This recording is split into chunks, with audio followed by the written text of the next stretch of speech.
मित्रांनो, स्वागत आहे तुमचं. थंबनेल बघून तुम्हाला समजलं असेल आजचा प्ले सेशन कशावरती होणार आहे. बघा, तर बघूयात आज बँक निफ्टी निफ्टी फिफ्टी मध्ये काय घडलंय, काय मुवमेंट झाल्या, कसं काय वाटतंय. नेक्स्ट उद्याचा जो डे आहे त्यामध्ये आपला काय व्ह्यू राहायला पाहिजे, त्याच्यावरती आपण यावरती चर्चा करणार आहोत. ओके, आता बँक निफ्टीचं बघण्याआधी सर्वात महत्वाचं ग्लोबल मध्ये काय चालू आहे, त्यामध्ये काय घडत आहे ते बघूया आपण.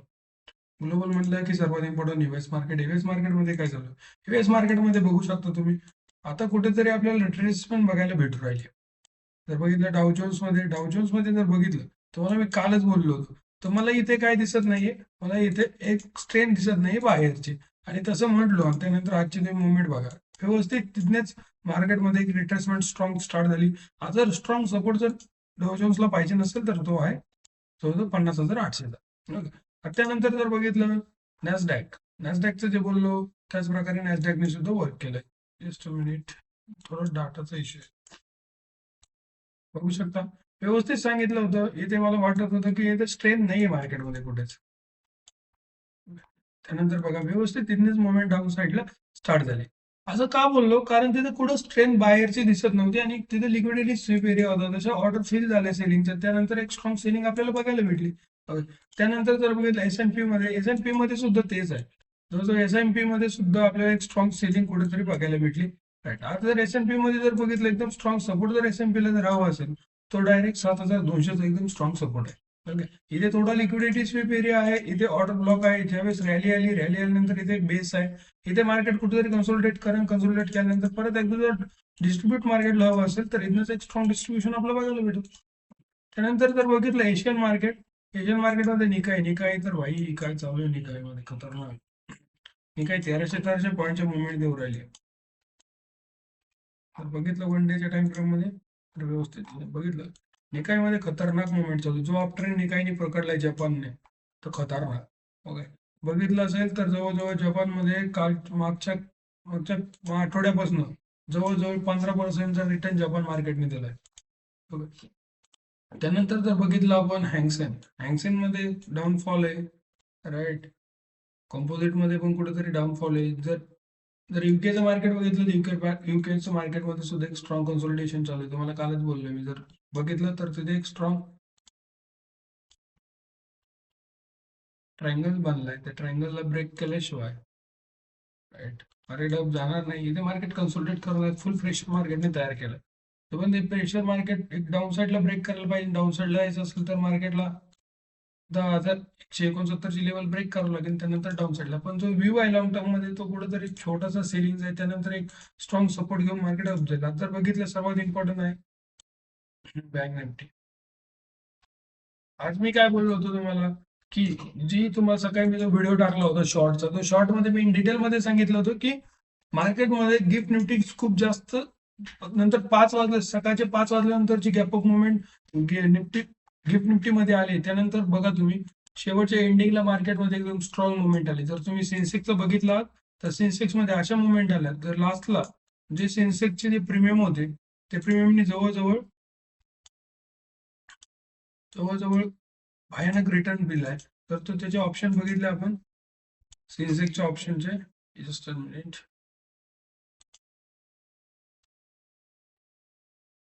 बघूयात.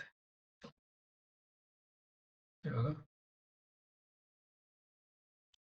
जर बघितलं तुम्ही आजचा, तर हे बघा काय भयानक मुवमेंट यांनी दिली आहे. ती 15 मिनिटाची टाइम फ्रेम आहे. 15 मिनिटामध्ये आपल्याला सी साईडचे कॉल दिसतील. बघा, अरे यार 15 मिनिट, जास्त मिनिट.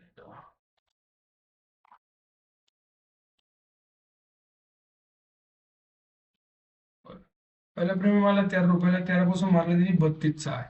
ओके, आणि हे लास्टचे आता जर बघितलं आपण सकाळी 11 वाजता आलो होतो, पण 11 वाजताचा प्रीमियम 16 रुपये, तो त्याने जवळजवळ 45 रुपयाचा हाय मारलाय. कसं काय झालंय, कारण जर गिफ्ट निफ्टी जर आपण बघितलं, गिफ्ट निफ्टीमध्ये आपल्याला काय दिसत होतं, गिफ्ट निफ्टीमध्ये अगदी स्ट्रॉंग लास्टला एकदम स्ट्रॉंग सेलिंग आपल्याला कुठेतरी, सॉरी बाईंग आपल्याला बघायला भेटली आणि एकदम गॅप अप मुवमेंट गिफ्ट निफ्टीमध्ये कुठेतरी बघायला भेटली आपल्याला. तर जवळजवळ 100-150 पॉईंटची मुवमेंट ती होती गिफ्ट निफ्टीमध्ये. त्यानंतरच इकडे मुवमेंट आली. थोडं ते सगळं आपण निफ्टी बँक बघूया. निफ्टी बँक मध्ये जर बघितलं आपण असा डाटा आहे ना माझा. हे बघा, जर बँक निफ्टी बघितलं, बँक निफ्टीमध्ये काय दिसतंय आपल्याला?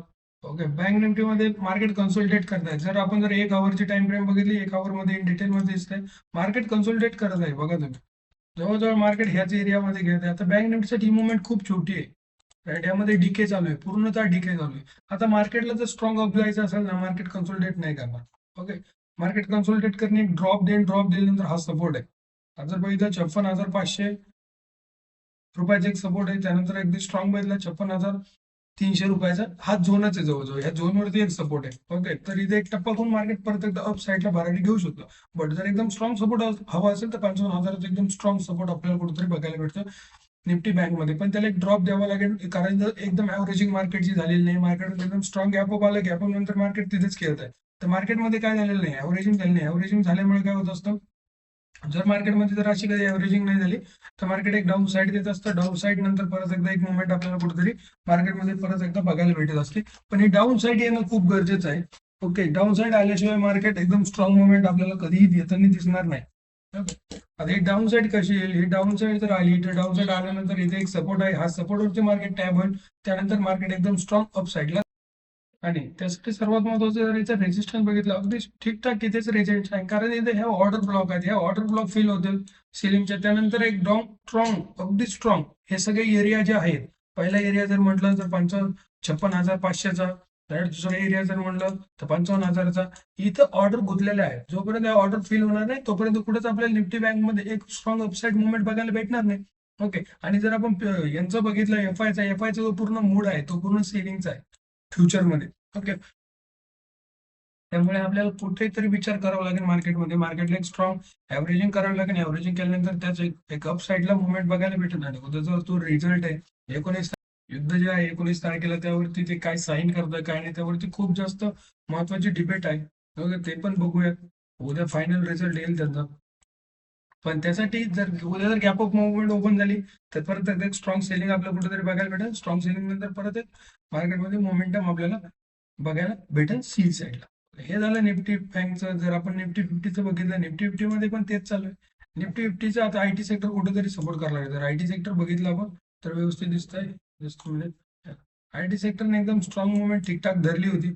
ज्यावेळेस स्ट्रॉंग मुवमेंट धरली त्यानंतर बघा तुम्ही परत एकदा एक सेलिंग, आज परत गॅप डाऊन आलं आणि परत एकदा एक सेलिंग स्टार्ट झाली. आता निफ्टी फिफ्टीला जे तारतंय त्याचं नाव आहे bank Nifty. Banking sector, POC bank जेवढ्या पण आहे तेवढ्याच फक्त निफ्टी बँकला तार, निफ्टी फिफ्टीला तारू राहिलेत. नाही तर मला नाही वाटत की निफ्टी फिफ्टीला कोणी तारू शकते, कारण अशी काही स्ट्रेंथ मला तरी आयटी सेक्टरमध्ये दिसत नाही. कारण जोपर्यंत एआयचा इम्पॅक्ट आहे तोपर्यंत आयटी सेक्टरमध्ये एक स्ट्रॉंग मुवमेंट बघायला भेटणार नाही, कारण आपलं सगळं सर्व्हिस बेसवरती. ओके, आज जर बघितलं निफ्टी फिफ्टीमध्ये, निफ्टी फिफ्टी जर बघितलं तर बॉलिंजर बँडमध्ये आपल्याला अजून व्यवस्थित दिसेल. याचं जर आपण हे बघितलं व्यवस्थित रेंज जर बघितली, निफ्टी फिफ्टी कुठेतरी सेलिंग झोनला आपल्याला दिसते. ओके, आणि इथेच कन्सोलिडेट करणार निफ्टी फिफ्टी. कन्सोलिडेशन जोपर्यंत चालू आहे तोपर्यंत आपले ट्रेड भेटत नाही. ओके, खरा जो सीईचा ट्रेड भेटत होता तो ट्रेड इथे भेटत होता. मी ओरडून सांगत होतो की मला इथे मार्केटमध्ये कुठेही सेलिंग दिसत नाही, सेलिंग दिसत नाही. ओके, मी इथंच सांगत होतो तुम्हाला सेलिंग दिसत नाही मार्केटमध्ये. मार्केटमध्ये स्ट्रॉंग बाईंग येऊ शकते आणि त्यानंतर एक बाईंग आली. ओके, तर इथंच एक मुवमेंट दिसत होती. आता जर बघितलं तर एकदम स्ट्रॉंग सपोर्ट जो आहे कुठेतरी इथे आहे 23,629ला. आणि इथे काय ॲव्हरेजिंग मार्केटची झालेली नाही, कुठेही ॲव्हरेजिंग नाही आली. असंच एक मार्केट खूप जास्त मुवमेंट बनवून तुम्हाला एक सी साईडची होल देण्यात येईल आणि त्यानंतर एक स्ट्रॉंग डाऊन साईड तुम्हाला बघायला भेटेल. त्यानंतर परत सगळे म्हणजे नाही सील निघाल नाही, मेंढरासारखं तसं नाही होत मार्केटमध्ये. मार्केटमध्ये जोपर्यंत एक मुवमेंट आपल्याला बघायला भेटत नाही पुट साईडला तोपर्यंत प्राइस ऍक्शन घडणार नाही. ओके, जर प्राइस ऍक्शन घडायची असेल तर मार्केटला व्यवस्थित एक सेलिंग द्यावं लागेल. सेलिंग नंतरच एक स्ट्रॉंग डिस्ट्रीब्युशन येऊ शकतं. आज जर बघितलं आपण सेन्सेक्समध्ये तेच आहे. जर आपण बघितलं, आपण एक ड्रॉइंग सगळं काढून टाकतो. सेन्सेक्समध्ये पण तेच आहे. आपण बघितलं व्यवस्थित, हे बघा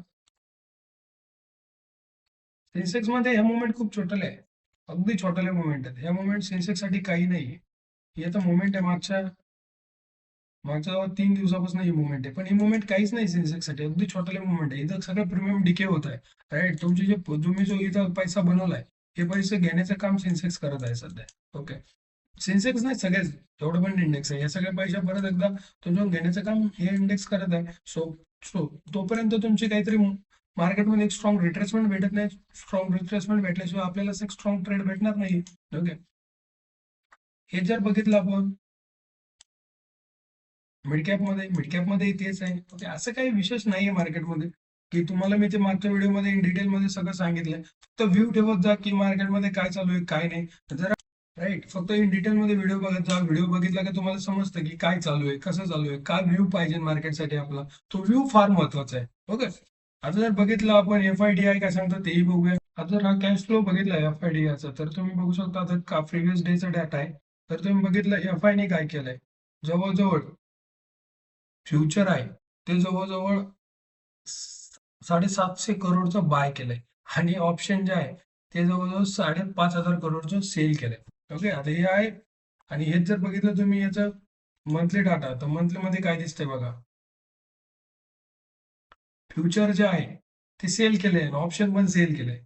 बघा, जवळजवळ 3400 करोडचं फ्युचर सेल केलंय आणि 3200 करोडचं ऑप्शन जे आहे ते सेल केलंय. कारण त्यांना मूड बनत नाहीये. ओके, त्यांचा मूड बनत नाही की आम्ही काहीतरी बाय करावं. जर तुम्ही कॅशमध्ये बघितलं तर कॅशमध्ये सुद्धा इंडियामध्ये एवढं त्यांचा मूड बनत नाही. जर बघितलं DI ने काय केलंय, आज बाय केलंय म्हणजे कालचा जो 17 तारखेचा जो डाटा आहे त्यानुसार 1500 करोडची बाईंग केली आणि FI ने 101 करोडची बाईंग केली. पण जर हेच जर मंथली मध्ये बघितलं तर 46,000 करोडची FI ने सेलिंग केली आहे आणि डोमेस्टिक इन्व्हेस्टरनी जवळजवळ 62,000 करोडची काय केली, बाईंग केली आहे. हेच कुठेतरी चालू आहे. आता ते आपले डोमेस्टिक इन्व्हेस्टर बनले ते कुठेतरी स्ट्रॉंग बनले. एवढा इफेक्ट आता आपल्याला FIचा पडत नाहीये.